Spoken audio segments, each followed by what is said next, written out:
Et je suis maintenant en compagnie de Barbara Koreniougin. Bonjour. Bonjour Aurélie. Vous êtes présidente de Cushman & Wakefield France. C'est l'un des leaders mondiaux de l'immobilier d'entreprise. Et vous venez d'abord de réaliser une étude sur le marché de la logistique. Et c'est vrai que la logistique est tellement au cœur de tout en ce moment. Je me suis dit, il faut qu'on s'y arrête un petit peu. Les investissements sur la période 2015-2019 ont quadruplé par rapport à la période 2010-2014, 18 milliards d'euros. Ça veut dire qu'aujourd'hui, clairement, les investisseurs, ils ont compris cet enjeu de la logistique. En effet, les investisseurs ont compris toute la valeur d'utilité finalement de l'immobilier logistique, qui dans un premier temps était vraiment, on va dire, plutôt un actif alternatif dans la stratégie d'investissement des grands investisseurs, qui étaient naturellement plutôt tournés vers les actifs dits traditionnels, le bureau principalement, le commerce, mais la logistique comme la santé étaient plutôt des classes d'actifs dites alternatives.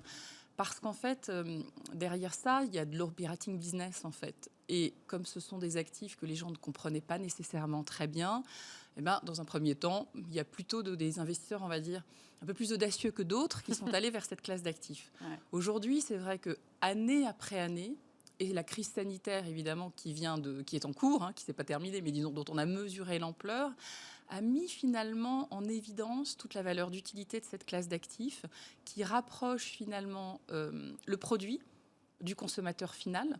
Et on a bien vu combien c'était important d'avoir un circuit de distribution et donc un immobilier logistique derrière proche des utilisateurs finaux.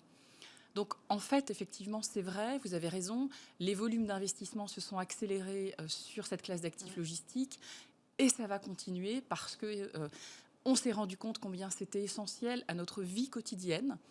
Et en fait, je pense que c'est vrai pour toutes les classes d'actifs, mais la notion de valeur d'utilité d'un immeuble, elle est aujourd'hui essentielle. C'est quoi la notion de valeur d'utilité ? La valeur d'utilité, c'est le rôle que joue un immeuble finalement. C'est-à-dire, en gros, qu'est-ce qu'il rend comme service ? Et bien, la logistique, on ne se pose même pas la question de savoir qu'est-ce qu'il rend comme service. Il rapproche le produit du consommateur. Donc, ça, c'est un truc que les investisseurs regardent ? Mais oui. Aujourd'hui, en fait, je pense que de ce que j'entends de nos grands clients avec lesquels nous échangeons tous les jours, tous les investisseurs, que ce soit les compagnies d'assurance, que ce soit les gestionnaires, les asset managers, bref, tous ces clients-là maintenant se posent encore plus que jamais dans leur stratégie d'investissement la question de quel est l'actif dans lequel je dois investir, quel est celui qui sera le plus résilient dans le temps, et donc quel est celui dont la valeur d'utilité sera la moins bousculée dans les années qui viennent. Parce qu'en fait, un immeuble ne vaut, entre guillemets, que parce qu'il est utile et parce qu'il rapporte des revenus locatifs. Et s'il rapporte des revenus locatifs, c'est parce qu'il rend service à son utilisateur. D'où la valeur d'utilité. Et s'il y a de plus en plus d'investissements, j'imagine qu'il y a de plus en plus de profils variés, peut-être. Vous disiez au début, c'était une classe d'actifs réservée à quelques audacieux. Oui. J'imagine que le profil, là aussi, a dû évoluer. Vous devez observer ça.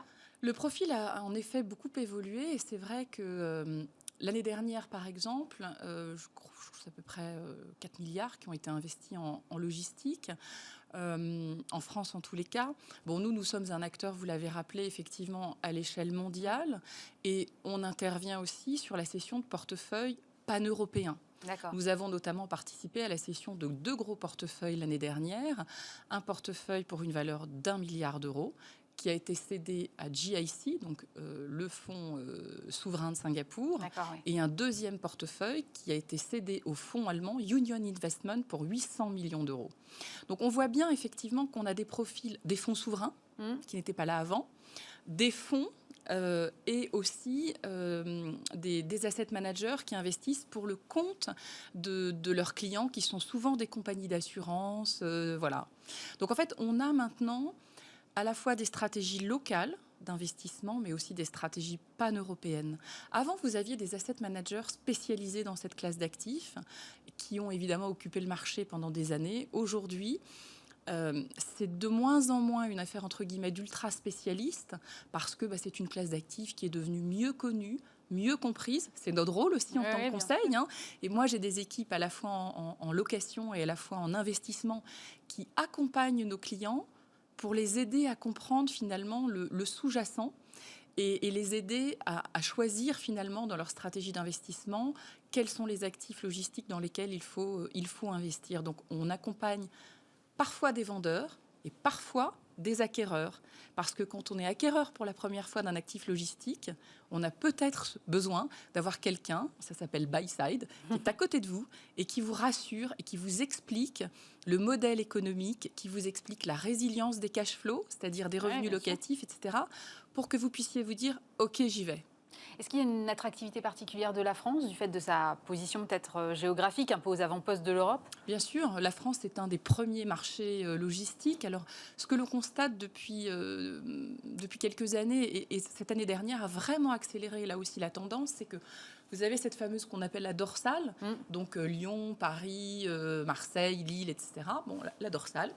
Et en fait, cette crise sanitaire qui fait qu'on a eu besoin de s'approvisionner au plus près de son domicile a finalement accéléré aussi l'émergence de marchés, ou en tous les cas, secondaires, qui étaient peut-être considérés comme secondaires avant, et peut-être pas seulement l'émergence, mais surtout les a rendus plus attractifs, et des investisseurs qui ne se seraient pas intéressés à des actifs logistiques qui n'étaient pas situés sur la dorsale, du fait de la forte compétitivité qu'il y a aujourd'hui sur cette classe d'actifs, s'intéressent aussi à des actifs logistiques qui sont, on va dire, sur les côtés, quoi. Voilà. Donc la façade atlantique, etc., etc. Maintenant qu'on a bien parlé de la logistique, l'autre classe d'actifs, c'est évidemment les commerces, vous l'avez mentionné tout à l'heure. Est-ce que cet attrait pour la logistique se fait un peu au détriment des commerces, puisqu'on voit très bien que le retail souffre particulièrement.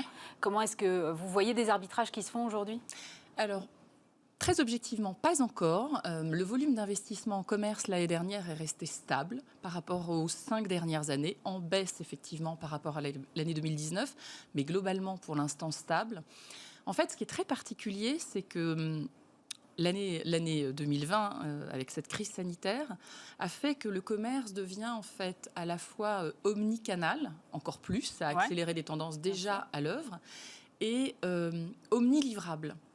Et en fait, les commerçants qui ont le mieux tiré leur épingle du jeu de cette période ne sont pas que les commerçants qui étaient dits des pure players, c'est-à-dire ceux qui étaient uniquement sur le digital, mais ce sont aussi les commerçants qui ont réussi à avoir une stratégie 360 degrés, c'est-à-dire en gros le point de vente, le web, le click and collect, la livraison à domicile, et à avoir effectivement l'organisation logistique qui allait avec. Parmi ceux-là, évidemment, les grandes enseignes alimentaires, la grande distribution, mais aussi des grandes enseignes spécialisées, de bricolage, etc., etc. Et en fait, au final, nous sommes convaincus chez Cushman & Wakefield que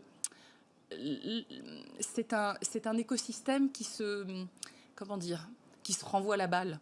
Et on voit bien les commerçants, ceux qui étaient tout e-commerce sont aujourd'hui omnicanal, et ceux qui étaient uniquement sur le commerce physique ont été obligés, pour ceux qui ne l'avaient pas encore fait, d'accélérer le digital avec la crise sanitaire. Donc en fait, je ne pense pas que ce soit au détriment sur le long terme de l'immobilier que de commerce, parce que la valeur du commerce, elle reste quand même, ça reste aussi une classe d'actifs extrêmement résiliente. Alors il est vrai que l'année dernière, du fait des difficultés qu'ont eu les enseignes, ce qui est normal, parce que quand vous êtes fermé pendant des mois, malgré les plans de soutien qui ont été mis en place en France, eh bien évidemment vous avez des renégociations de loyers, etc. Vous avez des enseignes, malheureusement, qui ferment rideau. C'est clair, on voit qu'il y a effectivement des boutiques qui sont fermées.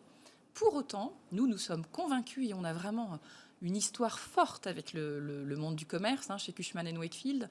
On connaît cette classe d'actifs depuis 30 ans, on l'aime, on la travaille, on est à la fois conseil à la location, conseil à l'acquisition, on gère à la fois du commerce de pied d'immeuble, du commerce de périphérie. Donc c'est vraiment une classe d'actifs qu'on connaît bien. Et donc, on ne pense pas effectivement que c'est une classe d'actifs qui va dépérir, pas du tout. Évidemment, en ce moment, tout le monde doute un peu, mais quand on réfléchit un peu et qu'on prend du recul par rapport à la situation qui est anormale, il faut vraiment l'admettre, on se dit que le commerce, ça reste quand même une classe d'actifs, là aussi, qui a une valeur d'utilité. Mais justement, moi, vous avez mentionné les commerces périphériques et moi, je me suis posé la question de savoir si finalement, de cette crise, n'allait pas renaître une sorte d'attrait pour les centres-villes parce que petits commerces de proximité, maintenant, il y a le click and collect qu'il n'y avait pas forcément avant. Finalement, plutôt que de prendre ma voiture pour aller faire 15-20 km pour aller en périphérie, est-ce que tout ça ne va pas redonner un peu de vie à nos centres-villes? Qu'est-ce que vous pensez, vous? Est-ce que vous avez des signaux faibles sur ce sujet? Alors, vous avez raison. En fait... Mais c'est plus compliqué que ça. Ah. En fait, vous avez raison. Malheureusement, l'immobilier, c'est plus compliqué que ça en a l'air, en fait. Et le commerce aussi, c'est plus compliqué que ça en a l'air. En fait, il y a des artères de centre-ville qui ont très bien tiré leur épingle du jeu, parce qu'en fait, elles avaient la chance d'avoir des enseignes dites essentielles et des commerces dits essentiels qui sont restés ouverts pendant toute la crise sanitaire et qui donc ont créé du flux. Et le commerce, il a besoin de quoi? De trafic, de flux, de gens qui se promènent dans les rues. Et donc, ces commerces dits essentiels ont créé des flux dans certaines artères et ont permis effectivement, dès la réouverture des commerces non essentiels, que ceux-ci profitent des flux qui avaient été générés par les commerces de proximité, les commerces essentiels. Donc, en fait, certaines artères ont très bien tiré leur épingle du jeu de centre-ville. A contrario, d'autres artères de centre-ville qui étaient plutôt...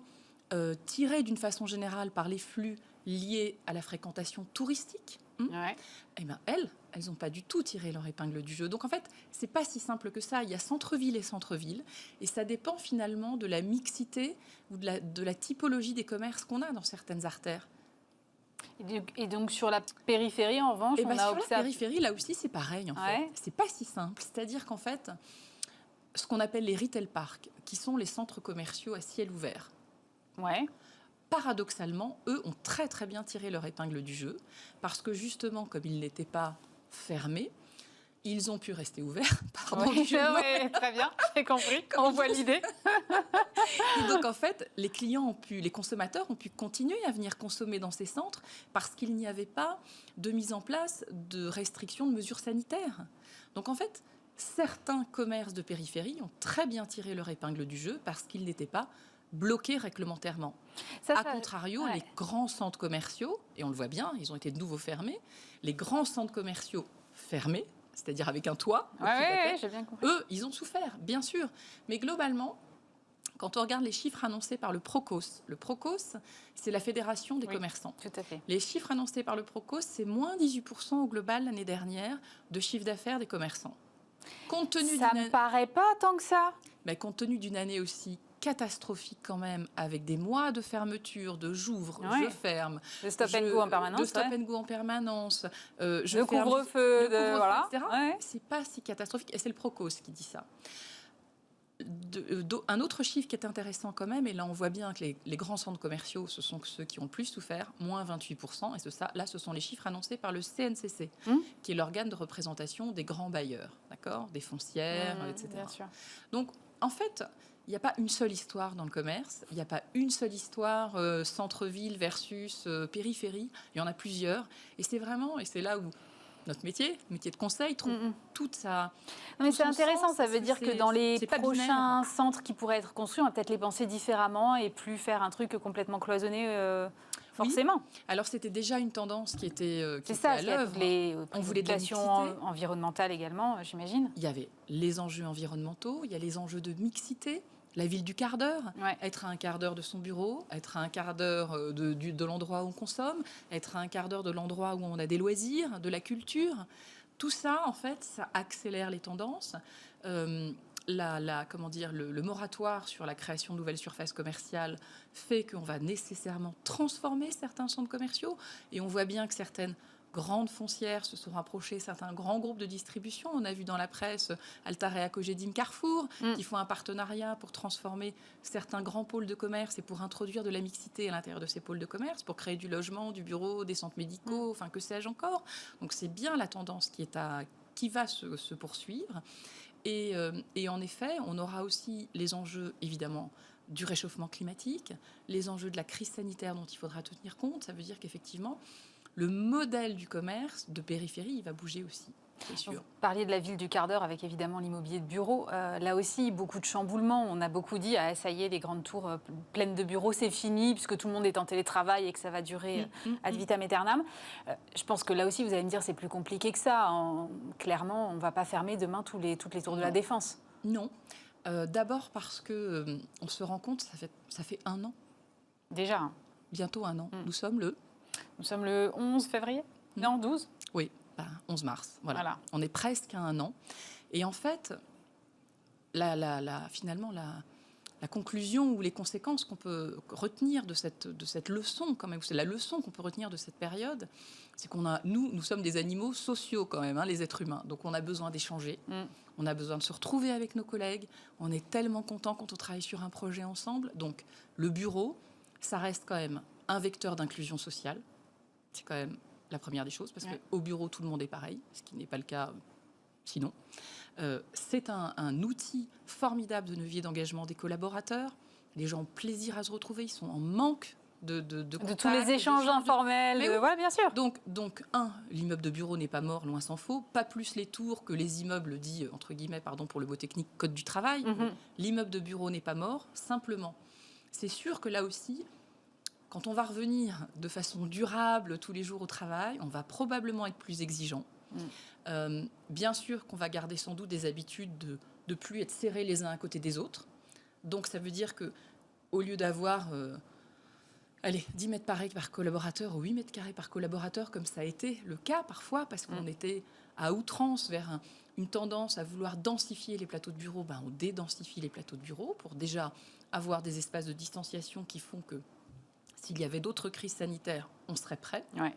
Deuxièmement, on va intégrer dans les immeubles de bureaux tous finalement les services, les lieux de convivialité, surtout de créativité finalement qui nous ont manqué ces 11 derniers mois. Ça veut dire que là aussi, les surfaces qui vont être nécessaires pour ça vont peut-être compenser le fait que le passage au flex office, l'adoption d'un peu plus de télétravail vont faire qu'il y aura moins de surface consommée. On voit bien, nous, aujourd'hui, dans les grandes demandes que nous suivons chez Cushman & Wakefield, en moyenne, on constate que nos grands clients corporate annoncent plutôt, par rapport à leur demande initiale, une baisse de surface de l'ordre de 15 à 20%. D'accord. D'espaces de bureaux, mais qui seront compensés, pour partie, par les espaces de convivialité, de collaboration, etc. Oui, donc pas une baisse de surface globale, alors? Non, pas tant que ça, en fait. Alors, il y a plusieurs scénarios, évidemment. On est en train de modéliser différents scénarios parce que selon qu'on adoptera 1, 2 ou 3 jours de télétravail, oui, la donne n'est pas la même. La donne n'est pas la même. Et je suis incapable de vous répondre aujourd'hui parce que les logiques sont très différentes selon les secteurs d'industrie, selon que vous travaillez dans la banque assurance, selon que vous travaillez, je ne sais pas moi, dans les nouvelles technologies, enfin bref, les besoins et du coup, la façon dont on va travailler dans le futur n'est pas la même. Donc, c'est très difficile, même pour un conseil spécialisé comme nous, d'avoir une réponse dont on peut dire assurément, mais oui, je vous assure que c'est ça. On est en plein questionnement en permanence. D'ailleurs, c'est passionnant, objectivement. Ça nous oblige à réfléchir. On sait, la seule chose que l'on sait, c'est que dans le futur, il y aura un écosystème mixte de bureaux. Il y aura le présentiel, il y aura le distanciel et il y aura peut-être les tiers-lieux parce que on s'est rendu compte que dans le distanciel, on n'est pas tous égaux. Chez Cushman, on a plein de jeunes collaborateurs. Quand vous habitez Paris, que vous êtes dans 30 mètres carrés, le travail en distanciel, c'est moins rigolo que quand vous habitez dans une belle maison, en région, etc., etc. Ça n'a rien à voir. Ça veut dire que peut-être que demain, on sera aussi obligé d'offrir à nos collaborateurs, dans cet écosystème, la possibilité de travailler pas trop loin de chez eux, mais en se faisant l'économie des transports en commun. Et du coup, ça veut dire que l'intensité aussi de consommation de transports en commun sera peut-être pas la même. Ça veut dire qu'on voyagera de façon plus agréable dans les transports en commun.